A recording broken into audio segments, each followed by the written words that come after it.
Now, I'd like to give you a non-Indigenous welcome to Marrickville, but I'd also like to acknowledge its traditional occupants, the Gadigal people of the Eora Nation.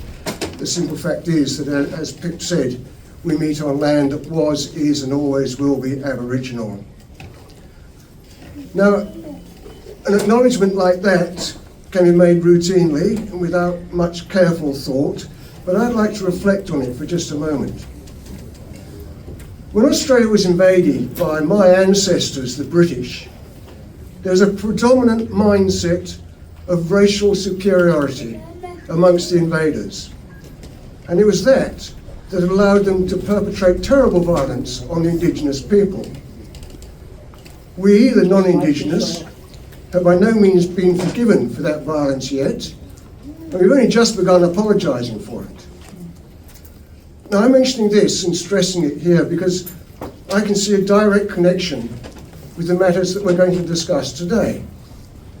For AUKUS, it seems to me, was predicated on the notion that China poses a military threat, without there being any solid evidence for that.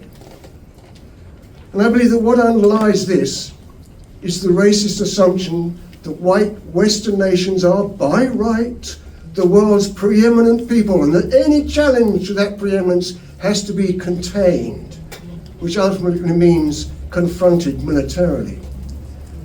So what I'm suggesting is that the racism behind the invasion of Australia was a predecessor to the racism that underlies AUKUS.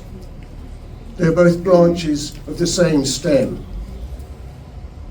That's just one negative and rather offensive aspect of AUKUS that comes to mind when giving the customary acknowledgement to country. There's a long list of other problems associated with AUKUS that brings me that some of them are contained in the Marrickville Declaration that we created here in February 2004. Amongst them is the realisation that nuclear submarines are weapons of attack, that is to say, offensive weapons, which makes AUKUS offensive in both senses of the word. It pains me that AUKUS has destroyed the idea that Australia is sincerely committed to peace.